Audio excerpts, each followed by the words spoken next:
We have one more video to show you here before we leave the NEC. We're on the Lancaster Insurance Pride of Ownership stand, and we have this fantastic MG Maestro Turbo, Tickford Turbo, owned by Peter Cooper. Now I'm going to come around here and just show you the gleam, the gloss, the shine of this car. It has been prepared within an inch of its life by Peter, and we're going to go and say hello to Peter. Peter, how's your weekend been? What have you been up to here at the Pride of Ownership stand? Well, it's been 3 long days of talking to people, getting the Maestro out into the public arena, and it's been very well received. It's been quite exciting and it's enjoyable in its own way. It was just a shame that the Maestro didn't come in the top 3, but hey, it's there and it's been seen by so many people, so it's been a good time. Excellent. I've been asking Pete all weekend, have you won yet? Have you won yet? And I've had to say sorry, but no, I've not even made the top 3. Right. But in a way you kind of have won, because the response from the general public to this car has been fantastic. Yes, the words I've heard many, many times as being stunning, amazing, beautiful. Best one here. And all through your own hard work. Show us around the car. Let's have a look, open the door and let's have a look inside. Okay, here you are. How long have you owned this car, Peter? It's now 7 years, going on 8, and it took me 2.5 years to carry out a full bare shell nut and bolt restoration on it. Fantastic. Let's have a look inside then. So, is this pretty much as it came out of the factory? This is the standard interior, but it's been fully retrimmed.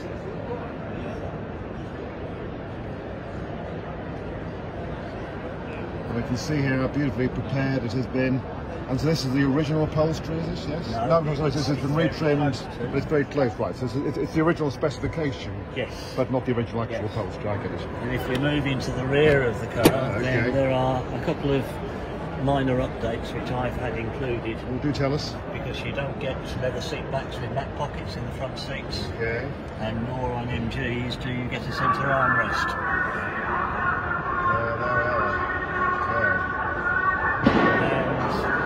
The minor upgrade as well is on the door cards for the front doors, because they have electric windows.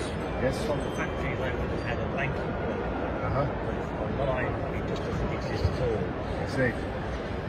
The switches are over there. Okay. And a sunroof. Do we get to see in the boot as well? We can see in the boot. A very practical car, the Maestro Turbo. But it's very full of stuff. That's okay, we can accept that, it's a show, we understand. A terrific size boot. Like with any hatchback car, it's got the ability to fold the seats forward to create a very large load space. Although one visitor did say to me that he found the load space very small considering the size of the car, which really surprised me. So we're coming to the end now of the show. We're literally only minutes away from the show coming to an end. It's been an absolutely brilliant weekend. Yeah. You've had great fun here with your MG. Absolutely. You're driving home in this, I assume? Of course, yes. These cars are to be driven. We have several cars around us which seem to have done very few miles, which is of interest, including this Mini over here, which has done how many miles? 9 miles in its entire life, and we understand it's on its 2nd owner, ladies and gentlemen. 9 miles and 2 owners. How very, very peculiar. So, from the NEC, we're saying farewell, and from the Pride of Ownership here, with all sorts of wonderful cars on display. Which one came first, second, and third? Just pointed out. Okay, so in 3rd place we have this white Escort. White Escort, yes. In 2nd place we have the Honda Super Snipe Estate. Super Snipe over there, can you just about see it on the back, yes. And then the winner was the winner was that gold there. Okay, well, since none of those are Rovers or MGs or any kind of proper brand, in our opinion, in our rather prejudiced opinion, being Rover owners, I'm not going to do any close-ups on those, but I'm going to say a very big thank you to Peter for showing us around his MG, and from the NEC, farewell. Thank you. It's been a great pleasure.